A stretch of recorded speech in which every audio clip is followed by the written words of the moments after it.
はい、哲也です。今日は高市潰しを画策暗躍する3人の自民党大物議員というタイトルでお話ししてみたいと思います。僕の最近のツイートですね、結構反響が多くてですね、YouTube もそれに比例して少し視聴者が増えてきたような気がしますけれども、そのことはいいんですけどね、やっぱり反響が多いということは僕に対する支持の人も多いんですけど、アンチもやっぱりね、出てくるわけですよ。アンチが出るのは僕はいいと思いますよ。普通に議論するのは全然 OK なんですけど、なんかもうとんでもないこと言う人いるじゃないですか。もうバカだのアホだのね、僕のことをね、頭が悪いだの情弱だの、当たってる部分もあるからいいけど、そういうなんか人をこう論理も事実も示さずにね、ただこう罵倒するみたいな、そういうのはちょっと困りますよね。そういうのは全部ブロックしてますけどね。はいそれでですね、嬉しいことがあったんですよ。ラサール石井さんっていうね、芸人の方いらっしゃるじゃないですか。左翼系の芸人なのかな、ラサール石井さんがですね、僕のツイートについてリツイートしてくれたんですよね。でその内容をちょっとご紹介しますと、その前に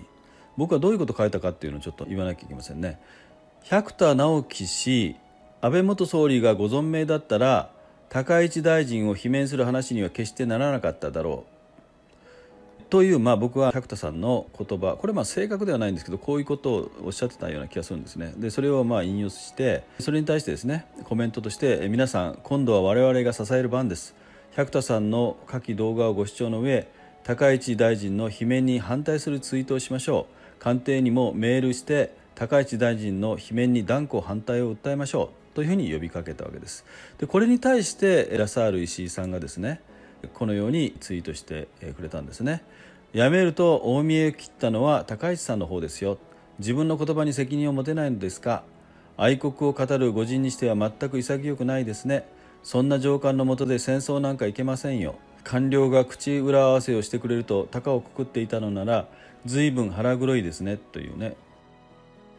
なんかよくわからない文章なんですよね。何が言いたいのかよくわからないですね。辞めると大見え切ったのは高市さんの方です。まずこの1行目からね、大見え切ってないですよ、高市さんは。これが捏造だとおっしゃるんだったら、これ捏造じゃなかったら議員も大臣も辞めるってことでよろしいですかっていうふうに聞かれて、それは事実じゃないので私はそれで結構ですみたいなことを言っただけですよね。別に大見え切ったわけじゃないんですよ。それが事実ではない、不正確である、捏造であるということは間違いないと自分は言ってないことを書かれてるわけですから、そういう自信がありますよっていう意思表示ですよ。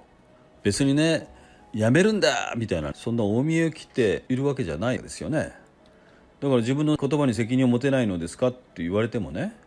まず捏造じゃなかったことは明らかになってますか。これ捏造でなかったこと全く明らかになってないじゃないですか。後でお話しますけど、捏造の可能性は残されてるんですよ、これね。でその後にラサールさんが戦争の話をしていますけどね、なんで戦争の話をここで持ってくるのかよくわからないというか、なんかちょっと飛んでますよね。で官僚が口裏合わせをしてくれると高をくくっていたのは随分腹黒いですねって、どういう口裏合わせをするんですか。口裏合わせをする必要も官僚ないでしょう、全く。大臣なんてね、官僚にとってみるとお飾りみたいな扱いだと思いますよ。自分たち守ることを精一杯ですよ。お飾りといったらちょっと言い過ぎですかね。ただせいぜい 1,2 年しか在籍しない一番上にいる人って感じじゃないでしょうかね。だから自分たちを守るためには、場合によっては大臣をすぐ辞めるわけですからね。すでにもう高市さんが辞めてるわけだから、罵倒してもあるいは批判しても反旗を翻しても痛くも痒くもないというのは官僚なんですよ。こういう見方をすること自体がちょっとでラサールさんずれてませんかという感じがしますね。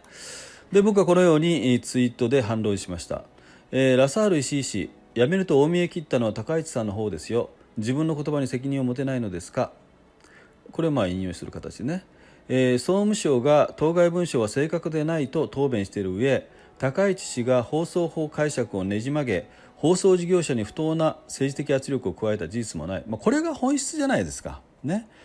ここに例えばねじ曲げて、不当な圧力を政治的圧力を、放送業者に加えたということが明らかになれば、それはねやめざるを得ないことになるかも分かりませんけどね。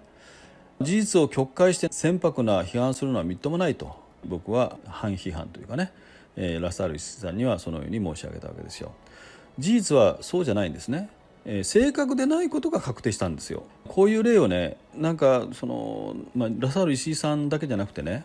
左翼の人たちって、僕の思い過ごしかどうかわからないけど、マスコミとか世間に通ってるようなこと、事実をしっかり調べずに世間に流布されてるようなことを鵜呑みにして前提にして語ることが多いような気がするんですよね。でマスコミ報道がその典型ですよね。世間に流布してる情報というのはね。ただ今回は正確でないことが明らかになったんです。いわゆる、野良文書と言われているものね、小西さんが持ち込んだもの、帰属がはっきりした責任が誰があるかわからないようなね、なんといってもですね、行政文書ファイル管理簿に載せていないということで、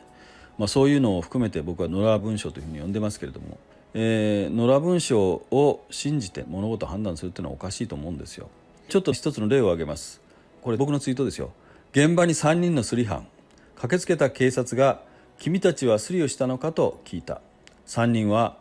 スリをした認識はないと返答。だが近くに別の3人の目撃者がいてスリを目撃したと証言。さてこの状況でマスコミがスリはなかったと報道したらどう思う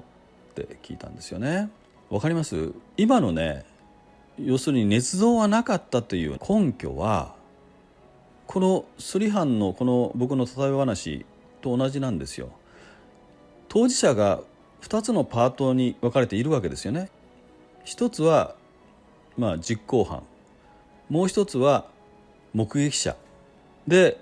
マスコミはですね、実行犯の言ってることだけを、しかもそれをですね、認識はなかったの認識も取って捏造はなかったみたいな、捏造したという認識はなかったと言ったことも捏造はなかったと証言みたいなね。でそれを盾にですよ、高市さんは捏造じゃなかったら大臣も議員も辞めると大見え切ったみたいなね、そういう論理を持ってくるわけですよ。で僕は次のようにツイートしています。常識的に言って会談の上すべての出席者の確認承認を得ていない文書など正確なものとは到底言えない。当該文書は出席者の半分、高市氏と大臣室の2名がその内容について否定している。つまり当該文書は不正確であることが確定したのだ。マスコミはその点をしっかり報道せよということですね。しっかり報道しないから先ほどのラサール石井さんのようなね、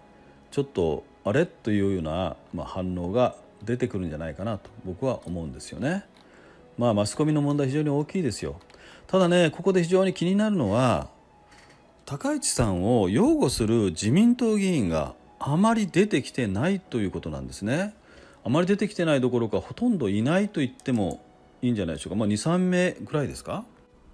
それは本当に不思議だなと僕はもうなんというかね、信じられないなという思いなんですけれども、そのことに関してちょっとヒントとなるような記事を見つけたのでそれをご紹介しますね。これはデイリー新潮の3月22日電子版ですかね。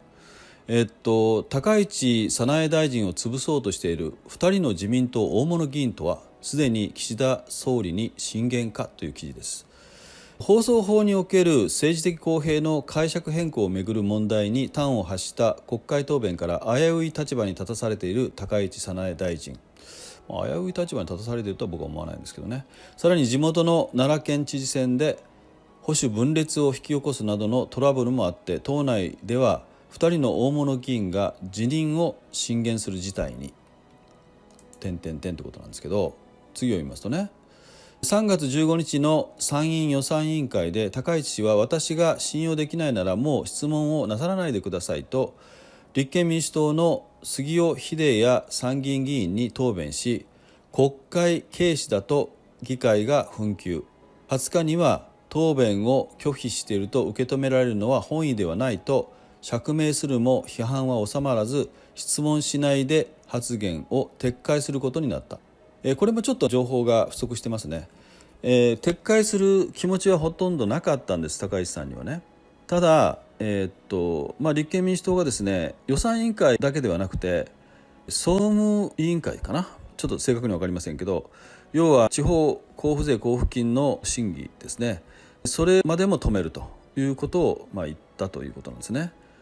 それを止められると地方にお金が回らなくなるから、非常に地方は困るわけですね。で、地方が困るということは地方の住民が困ってしまうと、いろんなことでお金が回らなくなると、そういう事態は避けた方がいいなという判断で、質問しないでという部分だけは撤回したということですね。謝罪はしてませんよ。しかもその後もずっと答弁は続けてますよ、真摯にね。だからこの書き方はちょっと変だなと思うんですけど、次行きましょう。その高市氏が抱えるもう一つの難題は地元の奈良県知事選4月9日投開票だ。昨年12月に立候補を表明した平木翔氏は、高市氏が総務省だった時代に秘書官を務めた人物。しかし過去に自民党が支援してきた現職の新井翔吾知事も年明けに出馬を表明。高市氏が会長を務める県連は平木氏を推すと決め、保守分裂選挙となってしまった。彼女の根回し不足は否めない。こうしたトラブルが重なったこともあって、身内からも辞任を求める声が上がっているという。官邸関係者によれば、一人は外相の林芳正さんです。林さんは昨年2月、ウクライナ情勢が緊迫する中でロシアの閣僚と会合を行いました。当時政調会長だった高市さんは、そのことをロシアを利することになると批判。その因縁もあるのか、林さんは総務省問題が起きた後に岸田総理に辞めさせた方がいいと進言したそうです。これはね、官邸関係者の言葉ですよ。これもう一人は自民党幹部ですね。茂木敏光幹事長ですよ。茂木敏光幹事長、周囲に辞めてもらっていいと語るほど呆れ返っていますというんですね。ポスト岸田を狙う茂木氏にとっては、一部に熱烈な支持者を持つ高市氏は目障りな存在なのかもしれない。では実際に岸田総理が高市氏を更迭する可能性はあるのか。先の官邸関係者は今のところ岸田さんにそのつもりはありません。しかし高市氏をめぐるトラブルは今に始まったことではない。昨年12月の防衛費増税問題の時も高市さんは、罷免されるなら仕方がないと公然と反旗を翻しました。ただその後に騒動が収まると、高市さんは岸田総理に直接ガス抜きが必要でした、行き過ぎた表現で誠に申し訳ありませんと謝罪したそうです。これはどこまでこの表現使ったのかよく分かりませんけどね。そんな彼女に岸田さんもうんざりしているのではという先ほどの党幹部が言ったということですね。敵は野党か身内か、それとも両方なのかということで、この記事は締めくくられてますけれども、この記事の内容が真実だとすればですね、茂木幹事長は高市さんを下ろしたいと思ってるんでしょうね。辞めてもらっていいということは、潰したいという思いがあるんじゃないかなと思いますよね。だってこれ濡れ衣ですもんね。それからもう一人が林芳正さん。林さんもですね、このなんていうかな、次の総裁を目指している人ですからね。やっぱり自分のライバルがいなくなる方がいいと思っている可能性はこれ十分ありますよね。そしてね、実はもう一人どうかなって言われてるというか思える人がいるんですよ。それはですね、麻生派の人なんですね。この麻生派の広瀬めぐみさんという方が、この間高市さんの話に関して国会で質問したんですけれども、その時にね、高市さんが質問しないでって言ったことに対して、大変遺憾ですというようなことでちょっと責めましたよね。で、この広瀬さんという人は、かつて選挙の時に高市さんとのねツーショット写真をお願いして、それをネットとかに公表した人で、活用した人ですよね。高市人気をある意味で活用した部分があるというふうに考えられるわけですよ。そして、選挙の時の、コピーというかね、語ってる内容としては日本を守るということを言ってます。高市さんというのは日本を守るということを、本当に一生懸命セキュリティクリアランスもそうだし、上海電力の問題もそうですけどね、高市さんはそのことについて非常に力を入れてますよね。だからそのイメージと重なり合う形でですね、この当選したんじゃないかなと、そういう部分もあるんじゃないかと思うんですよね。で、この人がこういう発言するのもおかしいなと思うんですよ。僕はこういうツイートしてます。日本を守ると公言して当選した広瀬めぐみ氏だが、国会では日本を守るために必要なセキュリティクリアランスの確立に全力で取り組んでいる高市氏に後ろから鉄砲。喧嘩をふっかけた杉吉の暴言には沈黙。立憲と一部自民とマスコミが結託して高市おろしに躍起。岩手の有権者はどうもというふうに書いたんですけども、立憲は言うまでもないんですけど、マスコミもそうですけどね、この一部自民っていうのがね、やっぱり今回がんですよね。全然高市擁護してないじゃないですか。そこが気になって、でこの広瀬めぐみさんっていうのは麻生派なんですよ。そして麻生派で今一番有力な総裁候補というのは誰ですかね。そうです、河野太郎さんですよね。はい。で河野太郎さんの支持を受けて広瀬めぐみさんがこういうちょっと高市攻撃的な、これマスコミで報道されますからね、こういう遺憾に思いますみたいなことを言ったらね、また高市さんのイメージダウンにつながるじゃないですか。これが高市潰し、高市失脚につながる可能性があるということで、僕は非常にもう憤ってたわけですけども、河野太郎さんの指示でこういう質問をしたのかしてないのかよく分かりませんなんかいや河野さんに忖度してこういう質問をしたのか、それもよく分かりません。分かりませんけど、なんか怪しいなっていう感じはしてるんですけどね、だけど分からないので分からないという結論しか言えないんだけど、僕は河野太郎さんも高市さんが失脚してくれる方がいいなと思ってるんじゃないかなというふうに想像をしております。あくまでも邪推でございますですね。でこの3人に共通することは何かというとね、一つは次期総理総裁を狙っている、つまり高市さんが邪魔な存在であるということ。2つ目、これが重要なんですけど、3人ともゴリゴリの親中媚中派だということですよ、ね。そしてここが大事なんですけど、高市さんが行おうとしているセキュリティクリアランス、これを盛り込んだ法律ができたりね、上海電力の拡張がストップされて困るのは誰か、どこの国か、これ中国ですよね。親中媚中派であることはそういう側面があるということを理解しなきゃいけないですね。